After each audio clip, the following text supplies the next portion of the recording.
Hello दोस्तों, जोहार, नमस्कार, प्रणाम, सत श्री अकाल और अस्सलामु अलैकुम, आदाब। कैसे हैं आप सब? उम्मीद है आप लोग अच्छे होंगे। आज है 21 अक्टूबर 2024, दिन सोमवार, बांग्ला 4 कार्तिक, और आज हम हर रोज की तरह फिर से हाजिर हैं झारखंड के तमाम छोटी बड़ी खबरों के साथ। इससे पहले अभी तक आपने B2B news Jharkhand news channel को सब्सक्राइब नहीं किया है तो सब्सक्राइब कर दीजिए, ताकि झारखंड में होने वाली तमाम छोटी बड़ी खबरों से खुद को अपडेट रहें और जानकारी से अवगत हो सकें। तो चलिए बात करते हैं, तमाम छोटी बड़ी खबरों पर नजर डालते हैं। दिल्ली के पूर्व विधायक अमित महतो का झामुमो में पुनः स्वागत, मुख्यमंत्री हेमंत सोरेन ने किया अभिनंदन। झारखंड मुक्ति मोर्चा झामुमो के सिल्ली से पूर्व विधायक अमित महतो की पार्टी में पुनः वापसी पर झामुमो परिवार ने गर्मजोशी से उनका स्वागत किया। माननीय मुख्यमंत्री हेमंत सोरेन ने खुद अमित महतो का पार्टी में दोबारा स्वागत किया और उनके साथ मिलकर झारखंड के विकास के लिए कार्य करने का संकल्प लिया। मुख्यमंत्री हेमंत सोरेन ने इस मौके पर कहा, अमित महतो की वापसी से पार्टी को और मजबूती मिलेगी और उनके अनुभव से झारखंड के लोगों के हितों की रक्षा और राज्य के विकास में सहयोग मिलेगा। अमित महतो ने भी इस मौके पर अपनी प्रतिबद्धता जताते हुए कहा कि वह झामुमो के साथ मिलकर राज्य के विकास के लिए हर संभव प्रयास करेंगे और पार्टी की विचारधारा को आगे बढ़ाने में अपना योगदान देंगे। रांची जेल में NIA जज की हत्या की साजिश, 2 करोड़ की सुपारी। जेल में NIA कोर्ट के एक जज की हत्या की साजिश रची जा रही थी।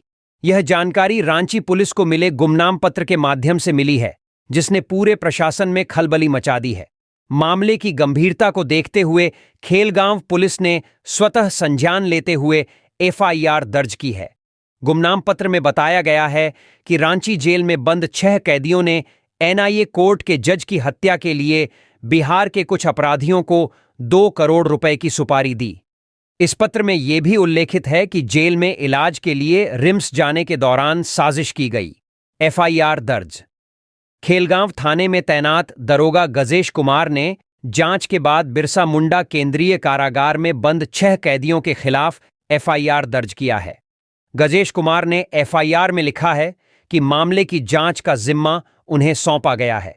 जांच में पता चला कि कुख्यात PLFI उग्रवादी प्रभु प्रसाद साहू और निवेश कुमार पोद्दार को इलाज के बहाने रिम्स भेजा गया था, जहां उन्होंने शूटरों को 50 लाख रुपए दिए। हालांकि पूछताछ में दोनों उग्रवादियों ने किसी भी जज की हत्या की साजिश से इनकार किया है। पुलिस का कहना है कि इस मामले की गहन जांच की आवश्यकता है ताकि सच का पता लगाया जा सके। चुनाव आयोग ने झारखंड में अब तक कितनी नकदी पकड़ी? झारखंड में विधानसभा चुनाव की प्रक्रिया शुरू हो चुकी है। पहले चरण में 46 विधानसभा सीटों पर मतदान होगा, जबकि दूसरे चरण में 38 सीटों पर वोटिंग 20 नवंबर को होगी।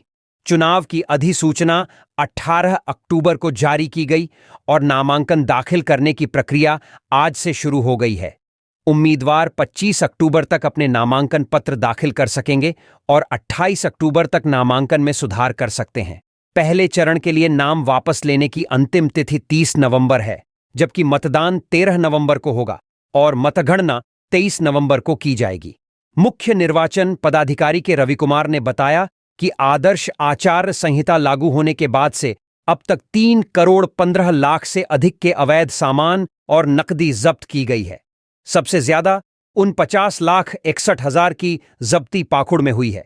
इसके अलावा धनबाद में 46,72,000, दुमका में 34,23,000 और पलामू में 29,04,000 रुपये मूल्य के अवैध सामान और नकदी जब्त की गई है। 10 लाख से अधिक की जब्ती वाले जिलों में घोड्डा, हजारीबाग, रामगढ़, चतरा, पूर्वी सिंहभूम, सरायकेला खारसावां और रांची शामिल हैं।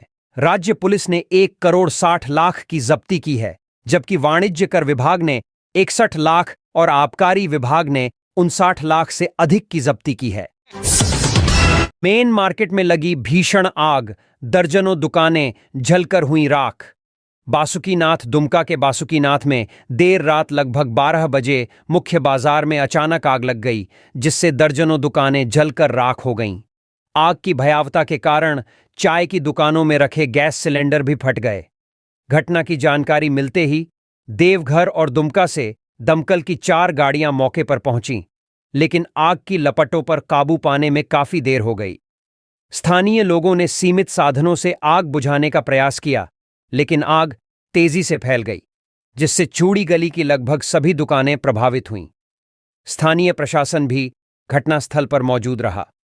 आग लगने के कारणों का पता अभी तक नहीं चल पाया है, जो इस क्षेत्र में आग लगने की यह 5वीं घटना है। स्थानीय निवासियों ने राज्य सरकार और जिला प्रशासन से दमकल गाड़ियों की मांग की है, लेकिन अब तक केवल आश्वासन ही मिला है। नीरा यादव को भाजपा ने दिया तीसरी बार टिकट। भाजपा ने कोडरमा विधानसभा से डॉक्टर नीरा यादव को लगातार तीसरी बार चुनावी मैदान में उतारने का फैसला किया है। यह निर्णय भाजपा के लिए महत्वपूर्ण है, क्योंकि कोडरमा विधानसभा में राजद की परंपरागत सीट मानी जाती थी, जिसे 2014 में नीरा यादव ने पार्टी के लिए जीतकर भाजपा का झंडा लहराने में सफलता हासिल की थी। नीरा यादव ने अपनी पहली जीत में तत्कालीन राजद प्रत्याशी अन्नपूर्णा देवी को हराया था, जिसके बाद उन्हें रघुवर सरकार में शिक्षा मंत्री की जिम्मेदारी भी मिली। शिक्षा के क्षेत्र में उनके कई सुधारों की वजह से उन्हें 2019 में भी भाजपा ने उम्मीदवार बनाया, जहां उन्होंने महज 1650 वोट से जीत हासिल की। भाजपा ने एक बार फिर नीरा यादव पर भरोसा जताते हुए उन्हें कोडरमा से टिकट दिया है।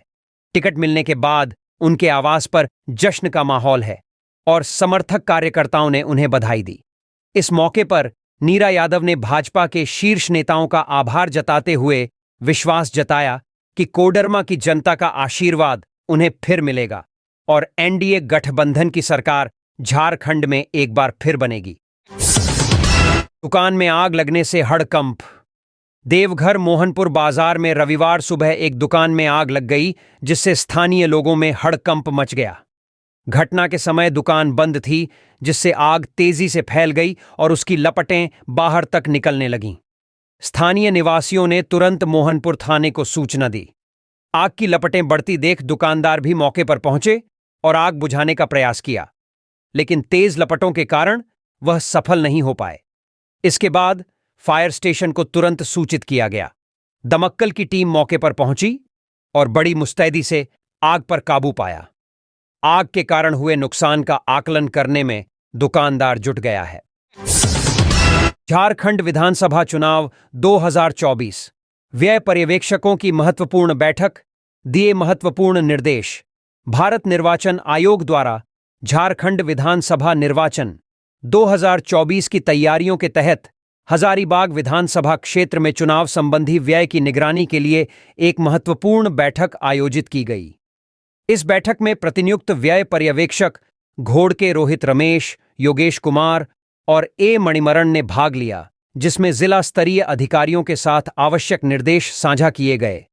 बैठक के दौरान व्यय पर्यवेक्षकों ने नोडल अधिकारियों को निर्देशित किया कि वे चुनाव के दौरान व्यय निगरानी सेल के साथ समन्वय बनाकर काम करें और केंद्रीय टीम को सभी बरामदगी की जानकारी तुरंत प्रदान करें। उन्होंने बैंक प्रतिनिधियों को 10 लाख रुपये से अधिक के संदिग्ध लेन देन पर विशेष ध्यान रखने का निर्देश दिया और अभ्यर्थियों के बैंक खातों से भी इसी तरह के लेन देन की निगरानी करने की आवश्यकता पर जोर दिया। व्यय पर्यवेक्षकों ने अवैध शराब की आवाजाही की निगरानी को भी अत्यंत महत्वपूर्ण बताया और सभी प्रमुख चौकियों पर अतिरिक्त चौकसी बरतने का आदेश दिया। इसके अलावा आदर्श आचार संहिता से संबंधित शिकायतों के प्रति विशेष ध्यान देने और उड़न दस्ते की दैनिक क्रियाकलाप रिपोर्ट को सहायक व्यय प्रेक्षक को उपलब्ध कराने के निर्देश दिए गए। सभी पुलिस नोडल पदाधिकारियों को भी निर्देशित किया गया कि वे दैनिक नकदी और अन्य मदों से संबंधित शिकायतों पर उड़न दस्तों द्वारा प्राप्त रिपोर्ट को समय पर साझा करें। व्यय पर्यवेक्षकों ने आपसी समन्वय के माध्यम से निर्वाचन कार्यों के सफल संचालन की आवश्यकता पर जोर दिया, ताकि चुनाव प्रक्रिया में किसी भी प्रकार की अनियमितता से बचा जा सके। राज परिवार का दर्द, कार्यकर्ताओं की जगह धनवान का चयन। भारतीय जनता पार्टी से 2 बार मधुपुर के विधायक रहे राज परिवार को इस बार भी पार्टी ने टिकट नहीं दिया है। यह पहला मौका नहीं है जब राज का पार्टी ने टिकट काटा है। इससे पहले भी 2 बार राज परिवार को दरकिनार कर पार्टी ने दूसरे को मधुपुर से टिकट दिया था, लेकिन दोनों ही उम्मीदवारों को हार का सामना करना पड़ा था। 2024 के विधानसभा चुनाव में राज परिवार मधुपुर से भाजपा की टिकट के दावेदार थे, लेकिन टिकट नहीं मिलने पर नाराज राज परिवार ने अपने सोशल मीडिया अकाउंट फेसबुक के जरिए दर्द और नाराजगी जाहिर की है। उन्होंने लिखा है, झारखंड भाजपा को मधुपुर में उस कार्यकर्ता को टिकट देना चाहिए था जिसने सालों से बिना किसी स्वार्थ के अपने खून पसीने से पार्टी को सींचा है। यह बेहद दुखद है कि ऐसे समर्पित कार्यकर्ता की जगह एक धनवान व्यक्ति को चुना गया। टिकट न मिलने का व्यक्तिगत दर्द उतना नहीं जितना यह देखकर पीड़ा होती है कि जिसने पार्टी के लिए सब कुछ त्याग दिया उसे आज इस कदर नजरअंदाज किया गया। यह वास्तव में पार्टी के उस जमीनी कार्यकर्ता के लिए एक करारी चोट है जो केवल सम्मान और पहचान का हकदार था। उधर राज परिवार के पोस्ट के बाद गोड्डा सांसद निशिकांत दुबे ने भी अपने सोशल मीडिया अकाउंट फेसबुक पर लिखा है कि भाजपा केंद्रीय ने झारखंड में काफी सूझबूझ से टिकट वितरण किया है।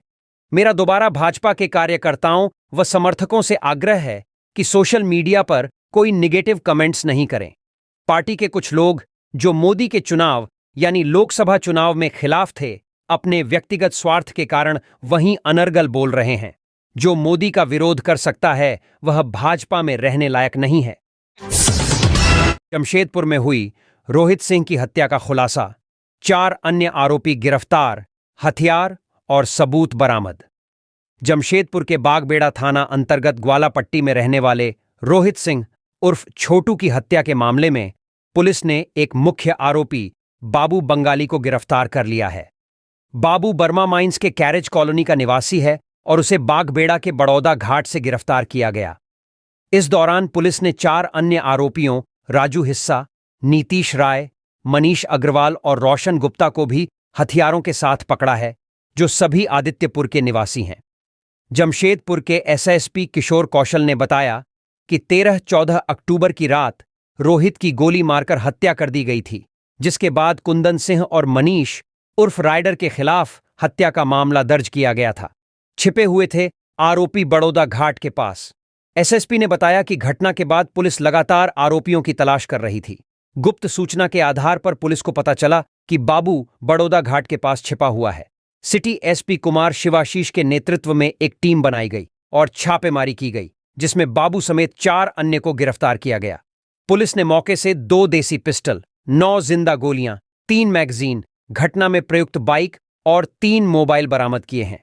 घटना में शामिल कुंदन ने कुछ दिन पहले कोर्ट में आत्मसमर्पण कर दिया है, जबकि मनीष अब भी फरार है।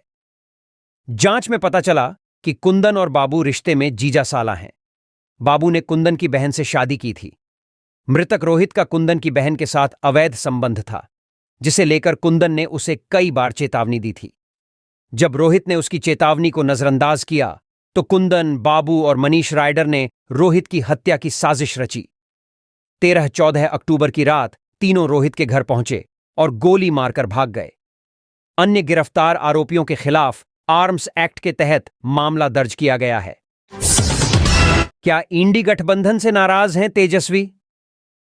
7 सीटें नहीं है पर्याप्त, राजेश ठाकुर ने कहा।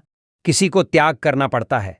झारखंड में ईडी गठबंधन और एनडीए में अपने घटक दलों के बीच सीटों का बंटवारा हो चुका है। एक ओर जहां सीट मिलने की खुशी में 2 हफ्ते पहले ही दिवाली मनाई जा रही, वहीं कहीं पर दिवाली जरा फीकी हो गई है।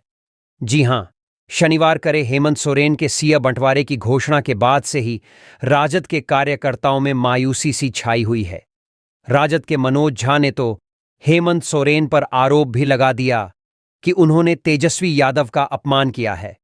आगे उन्होंने कहा कि हमारा राजद पूरा नेतृत्व यहां है। आज सुबह बैठक हुई और उस बैठक में यह पाया गया कि ताकत जनाधार की है जो राजद के पक्ष में है।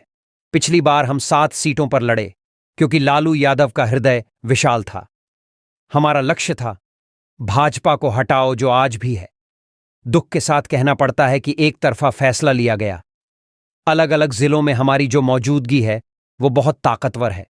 हम अपने गठबंधन के सहयोगियों को कहेंगे कि उसके अनुसार फैसला लें। कल से हमारे नेता प्रतिपक्ष तेजस्वी यादव यहां रांची हैं। राष्ट्रीय प्रधान महासचिव यहां हैं। सब लोगों के होने के बावजूद अगर गठबंधन की बनावट की प्रक्रिया में आपने हमें संलग्न नहीं किया तो इस बात का दुख तो होता है। कष्ट इसलिए भी होता है कि हमारी ताकत शायद बहुत ज्यादा है।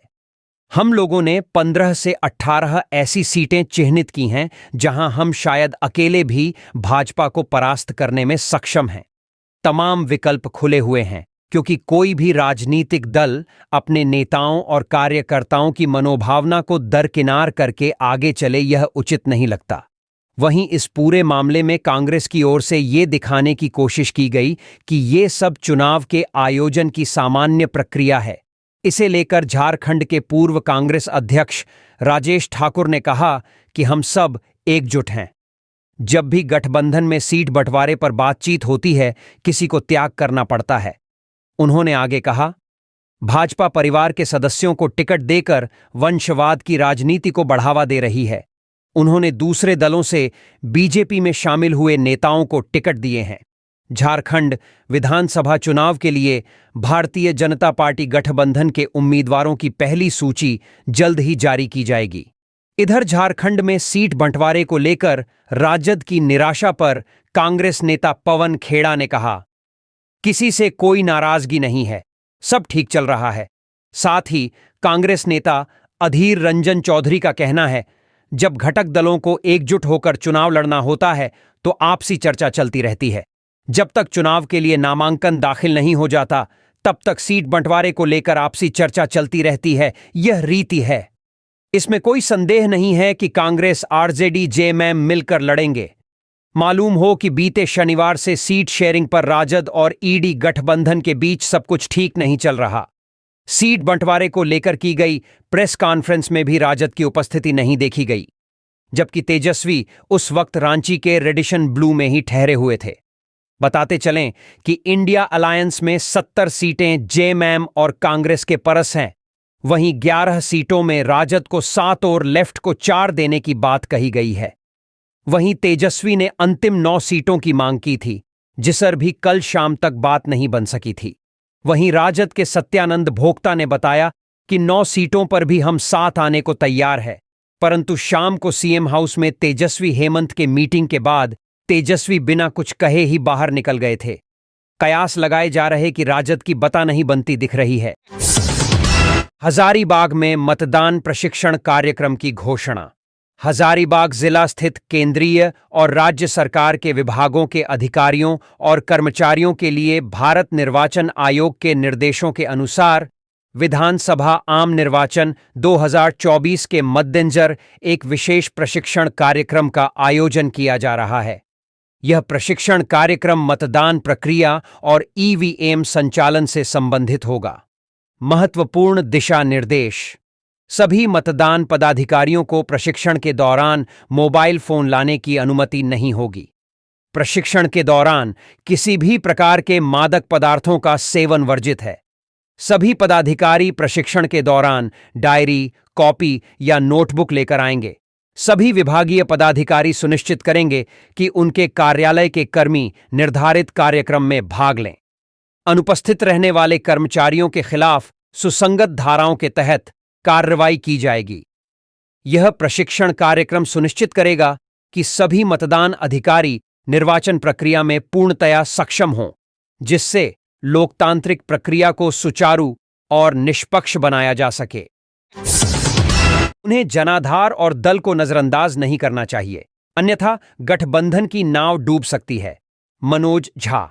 झारखंड मुक्ति मोर्चा झामुमो और कांग्रेस की ओर से खुद 70 सीटें लेने की योजना पर झारखंड राजद ने कड़ी नाराजगी जताई है। शनिवार को राजद के नेता तेजस्वी यादव की नाराजगी इतनी बढ़ गई कि उन्हें मनाने के लिए मुख्यमंत्री हेमंत सोरेन और कांग्रेस प्रदेश प्रभारी गुलाम अहमद मीर को होटल जाकर बात करनी पड़ी। रविवार को रांची में राजद के राष्ट्रीय प्रवक्ता और राज्यसभा सांसद मनोज झा ने प्रेस वार्ता के दौरान कहा, 2019 में हमारे राष्ट्रीय अध्यक्ष लालू प्रसाद ने भाजपा को सत्ता से बाहर करने के लिए 7 सीटों पर चुनाव लड़ा। अब राजद अकेले 20 सीटें जीतने की क्षमता रखता है। हम भाजपा से लड़ने वाली पार्टी हैं और हमारी प्राथमिकता भाजपा को हराना है। मनोज झा ने कहा कि हाल ही में हेमंत सोरेन के आवास पर हुई बैठक में माहौल सौहार्दपूर्ण नहीं रहा। उन्होंने यह भी कहा, अगर हमें 12 सीटें मिलती हैं तो हम गठबंधन की मदद करेंगे। यदि ऐसा नहीं हुआ तो हम 19 सीटों पर अपने उम्मीदवार उतार देंगे और सोमवार को प्रत्याशियों की घोषणा कर देंगे। उन्होंने स्पष्ट किया कि राजद भाजपा के खिलाफ संघर्ष का प्रतीक है और भाजपा से दोस्ती की संभावना को सिरे से खारिज किया। मनोज झा ने मुख्यमंत्री सोरेन को सलाह दी कि उन्हें जनाधार और दल को नजरअंदाज नहीं करना चाहिए, अन्यथा गठबंधन की नाव डूब सकती है। राशन नहीं मिलने पर ग्रामीणों ने डीलर के घर पहुंचकर किया हंगामा, दाने दाने को मोहताज हुए लोग। सीतामढ़ी जिले के रुन्नी सैदपुर प्रखंड के गिद्दा फुलवारिया पंचायत के वार्ड 4 में कई महीनों से राशन नहीं मिलने के कारण स्थानीय लोगों ने जन वितरण प्रणाली के दुकानदार ललन तिवारी के आवास पर हंगामा किया। स्थानीय निवासियों का आरोप है कि डीलर पिछले कई महीनों से उन्हें राशन नहीं दे रहा, जिसके कारण उनकी स्थिति गंभीर हो गई है। उन्होंने कहा कि वे भूखमरी की कगार पर हैं और खाने के लिए मोहताज हो गए हैं। हंगामे के दौरान लोगों ने सरकार और डीलर की मनमानी के खिलाफ नारेबाजी की और संबंधित डीलर पर कार्रवाई की मांग की। प्रदर्शनकारियों का कहना है कि डीलर राशन को जरूरतमंदों को देने के बजाय उसे बेच रहा है। बूरहा पहाड़ में अभियान पर निकली सुरक्षा बलों को मिली आईडी, बीडीएस टीम ने किया निष्क्रिय। गढ़वा विधानसभा चुनाव को लेकर राज्य भर में नक्सलियों के खिलाफ अभियान चलाया जा रहा है। इसी क्रम में रविवार को अभियान पर निकली सुरक्षा बलों को बूढ़ा पहाड़ के जंगल में नुकसान पहुंचाने के उद्देश्य से प्लांट आईडी को बरामद किया है। सुरक्षा बलों ने करीब 3 किलो का आईडी को रिकवरी किया है। सुरक्षा बलों ने बीडीएस टीम की मदद से आईडी को निष्क्रिय किया गया। विश्वासघात का बदला लेने का अवसर, वोट आपका हथियार। बाबूलाल मरांडी। झारखंड विधानसभा चुनाव की तारीखें नजदीक आने के साथ ही बीजेपी के प्रदेश अध्यक्ष बाबूलाल मरांडी ने राज्य के युवाओं से चुनाव में सक्रियता से वोट डालने की अपील की है। उन्होंने कहा कि राज्य सरकार की लापरवाही और समय पर परीक्षा न कराए जाने जैसे मुद्दों के कारण युवाओं का भविष्य संकट में है। मरांडी ने कहा, पिछले 5 सालों में हेमंत सोरेन की सरकार की विफलताओं के कारण युवाओं का विश्वास सरकार और संस्थानों से उठ चुका है। वह सरकार जिस पर आप भरोसा नहीं कर सकते, जिसने आपके सपनों के साथ खिलवाड़ किया है। उन्होंने युवाओं को याद दिलाया कि पिछले 5 वर्षों में एक भी परीक्षा सुचारू रूप से नहीं हुई। उन्होंने आरोप लगाया कि पेपर लीक की घटनाएं केवल लापरवाही नहीं थीं, बल्कि यह एक सोची समझी साजिश थी जिसमें मुख्यमंत्री के करीबी लोग शामिल थे। कहां गए रोजगार दिलाने के वादे। मरांडी ने मुख्यमंत्री के करीबी लोगों से बरामद परीक्षा के एडमिट कार्ड का उल्लेख करते हुए कहा कि यह दिखाता है कि कैसे अभ्यर्थियों से पैसे लेकर दूसरों का भविष्य बर्बाद किया गया। उन्होंने 5 लाख नौकरियों और बेरोजगारी भत्ते के वादों को याद करते हुए कहा कि ये सब केवल हवा में खो गए हैं। बाबूलाल ने युवाओं से आग्रह किया कि वे इस चुनाव को एक अवसर माने, अपने साथ हुए विश्वासघात का बदला लेने का। उन्होंने कहा, यह चुनाव सिर्फ वोट डालने का नहीं है, बल्कि उन लोगों को सबक सिखाने का है जिन्होंने आपके सपनों के साथ खिलवाड़ किया है। उन्होंने कहा कि लोकतंत्र में सबसे बड़ी ताकत वोट है और युवाओं को इसे सही तरीके से इस्तेमाल करना चाहिए। बाबूलाल मरांडी ने सभी युवाओं से मिलकर विधानसभा चुनाव को उनके भविष्य का त्योहार बनाने का आह्वान किया। नक्सलियों के खिलाफ अभियान में बड़ी सफलता, 2 SLR राइफल बरामद। चाईबासा पश्चिमी सिंहभूम जिले में नक्सलियों के खिलाफ चलाए जा रहे अभियान में रविवार को सुरक्षा बलों को महत्वपूर्ण सफलता मिली है। सर्च ऑपरेशन के दौरान कराईकेला थाना अंतर्गत लाधुराडीह और सुरुगाड़ा के जंगली पहाड़ी क्षेत्र से 2 SLR राइफल बरामद की गई हैं। पश्चिमी सिंहभूम के एसपी आशुतोष शेखर ने जानकारी दी कि 18 अक्टूबर 2024 को गुप्त सूचना के आधार पर यह कार्रवाई की गई।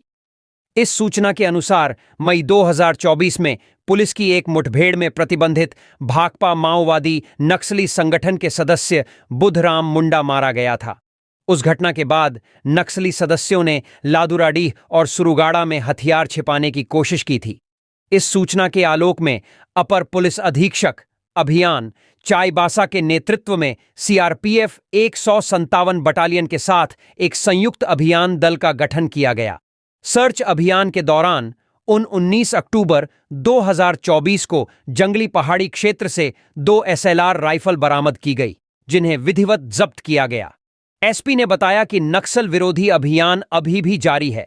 उन्होंने यह भी बताया कि प्रतिबंधित भाकपा माओवादी नक्सली संगठन के शीर्ष नेता जैसे मिसिर बेसरा, अनमोल, मोछू और अन्य अपने दस्ते के साथ कोल्हान क्षेत्र में विध्वंसक गतिविधियों के लिए सक्रिय हैं। उत्तम यादव 24 अक्टूबर को निर्दलीय प्रत्याशी के रूप में नामांकन करने जा रहे हैं। राष्ट्रीय युवा शक्ति के केंद्रीय अध्यक्ष और समाज सेवी उत्तम यादव 24 अक्टूबर को निर्दलीय प्रत्याशी के रूप में नामांकन करने जा रहे हैं। इस संबंध में उन्होंने आज 20 अक्टूबर को मोहरी धर्मशाला में अपने समर्थकों के साथ बैठक की। उत्तम यादव ने कहा कि लंबे समय से समाज सेवा और राजनीतिक क्षेत्र में संघर्ष करने के बाद अब रांची को बदलने का निर्णय लिया गया है। उन्होंने कहा, रांची की जनता को मूलभूत सुविधाएं भी उपलब्ध नहीं हो पा रही हैं। 1996 से लेकर 2024 तक पूर्व नगर विकास मंत्री और वर्तमान राज्यसभा सांसद द्वारा रांची के लोगों को कोई सुविधा नहीं दी गई। उन्होंने चिंता व्यक्त करते हुए कहा कि आज के युवा चरस, अफीम, ब्राउन शुगर और इंजेक्शन की चपेट में हैं। यादव ने हर घर को नल का जल और जल जमाव मुक्त रांची बनाने के लिए संकल्प लिया है।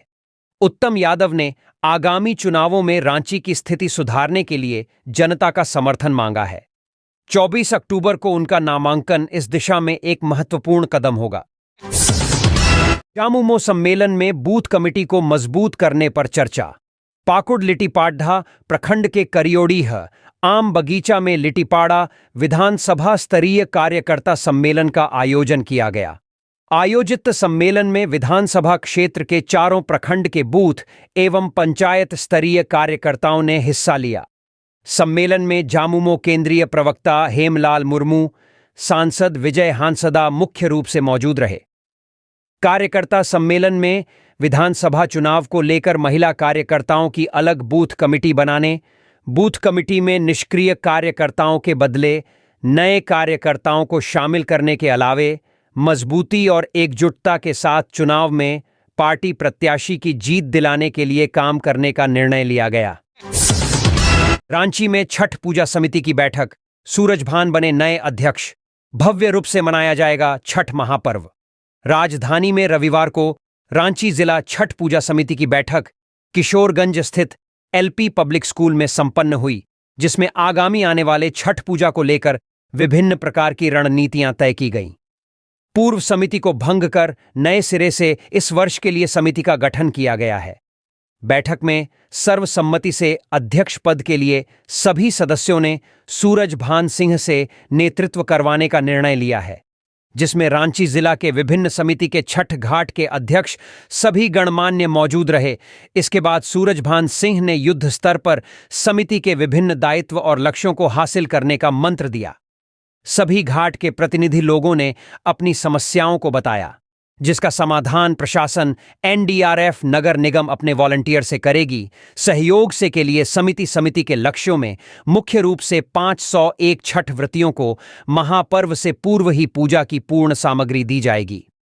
छठ पूजा के दिन सहायता शिविर बैठक में सभी छठ घाटों की विशेष रूप से साफ सफाई, हर छठ घाटों में चेंजिंग रूम की व्यवस्था, सभी कृत्रिम घाटों में पानी की व्यवस्था, पानी को खतरे के निशान से नीचे रखना, घाटों व्रतियों के सहयोग के लिए समिति की महिला और पुरुष वॉलंटियर, एनडीआरएफ टीम, महिला पुलिस, डस्ट घाट पर जाने वाले रास्तों में दुरुस्त लाइट व्यवस्था, मुख्य रूप से संरक्षक गण संजीव विजय वर्गी, शशांक राज, सुमित सिंह, प्रिंस आसमानी, मुंचुन राय, निशांत यादव, सुजीत सिंह, राहुल चौधरी एवं बेबी गाड़ी, श्वेता सिंह, जितेंद्र पाठक, रुद्र प्रताप सिंह एवं सभी समिति के सम्मानीय पद पदाधिकारी एवं सदस्य गणगुण मौजूद रहे। विजया जाधव ने विधानसभा चुनाव के लिए मतदान केंद्रों का किया निरीक्षण, शौचालय निर्माण पर जोर। बोकारो विधानसभा चुनाव की तैयारियों को लेकर जिला निर्वाचन पदाधिकारी सह उपायुक्त विजया जाधव ने सीएपीएफ के ठहराव और मतदान केंद्रों का निरीक्षण किया। उन्होंने उत्क्रमित मध्य विद्यालय कुर्कनालो और मतदान केंद्र संख्या 33-34 का जायजा लिया, जहां अतिरिक्त शौचालय निर्माण की आवश्यकता जताई। इसके अलावा उन्होंने मतदान केंद्र संख्या 1, 2, 3 और 4, जो उत्क्रमित मध्य विद्यालय हुरलुंग गोमिया में स्थित हैं, का भी निरीक्षण किया। यहां एएमएफ आधुनिक सुविधाओं का मानक को सुनिश्चित करने के निर्देश दिए गए। जिला निर्वाचन पदाधिकारी ने हरिजन आदिवासी विकास उत्क्रमित विद्यालय तिस्कोपी गोमिया का भी निरीक्षण किया और वहां भी एएमएफ के क्रियान्वयन की आवश्यकता पर जोर दिया। इस दौरान बोकारो के एएसपी मनोज सवरगिया, डीडीसी गिरजा शंकर प्रसाद, क्षेत्रीय उपनिदेशक जियाड़ा मनोज कुमार, एसीमो मुमताज अंसारी, एसडीओ बेरमो और अन्य पदाधिकारी उपस्थित रहे। मझगांव विधानसभा चुनाव, विकास, रोजगार और शिक्षा की समस्याएं। झारखंड विधानसभा चुनाव के लिए चुनाव आयोग ने अधिसूचना जारी कर दी है और पहले चरण के चुनाव के लिए नामांकन प्रक्रिया जारी है।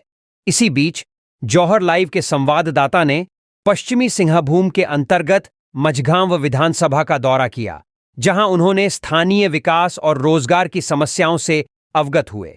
मझगांव विधानसभा में सबसे बड़ी समस्या कृषि से जुड़ी है। यहां के लोग खेती किसानी कर अपनी जीविका चलाते हैं, लेकिन उनके खेतों तक पानी पहुंचाने की चिंता किसी भी जनप्रतिनिधि ने नहीं की है, जिससे किसान सरकार से नाराज हैं। दूसरी बड़ी समस्या युवाओं के रोजगार की है। हर साल लाखों युवा रोजगार की तलाश में चेन्नई, गुजरात, महाराष्ट्र और अन्य राज्यों की ओर पलायन करते हैं। मझगांव विधानसभा में कोई खदान नहीं है और जो पहले थीं वे भी बंद पड़ी हैं। यदि ये खदानें खुलती हैं तो स्थानीय युवाओं को रोजगार के अवसर मिल सकते हैं। देवेंद्र नाथ ने इस सीट से 4 बार जीत दर्ज की थी। वह 1980 से 1995 तक इस सीट के विधायक रहे और पहली बार निर्दलीय चुने गए। इसके बाद वह 3 बार कांग्रेस पार्टी से विधायक बने।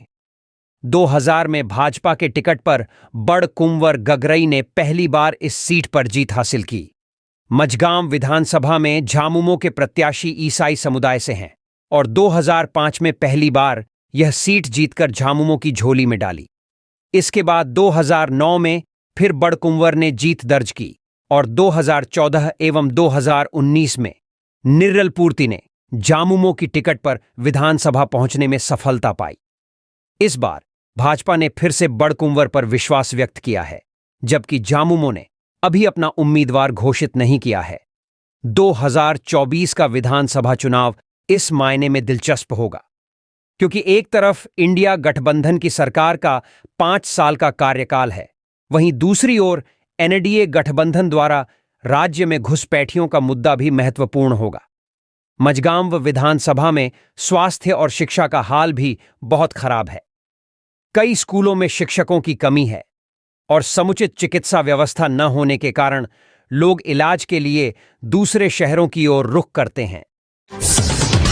मनीष जायसवाल और बीजेपी प्रत्याशी रोशन लाल चौधरी ने पूजा अर्चना कर चुनाव प्रचार का किया आगाज। हजारीबाग लोकसभा क्षेत्र के सांसद मनीष जायसवाल और बड़कागांव विधानसभा क्षेत्र के बीजेपी प्रत्याशी रोशन लाल चौधरी ने केरेडारी प्रखंड के कंडाबेर में मां अष्टभुजी और पुर्णीपेटो स्थित बुढ़िया माता स्थान में पूजा अर्चना की। इस अवसर पर उन्होंने आगामी विधानसभा चुनाव प्रचार का विधिवत शंखनाद किया। इसके बाद दोनों नेताओं ने केरेडारी और बचरा क्षेत्र के दर्जनों गांवों का तूफानी दौरा किया, जहां उन्होंने जनसमर्थन मांगा।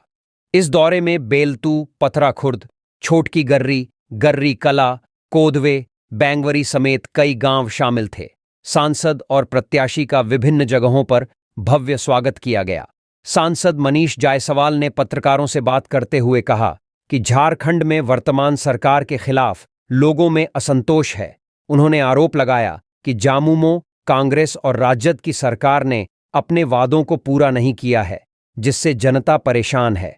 उन्होंने कहा अगर एनडीए की सरकार बनी तो झारखंड में कानून का राज होगा और विकास की नई राह खुलेगी। इस दौरान केरेडारी भाजपा मंडल अध्यक्ष कर्मचारी साव, बड़कागांव भाजपा मंडल अध्यक्ष आदित्य साहू सोनी, पिपरवार भाजपा मंडल अध्यक्ष धीरेन्द्र शर्मा समेत कई गणमान्य लोग उपस्थित रहे।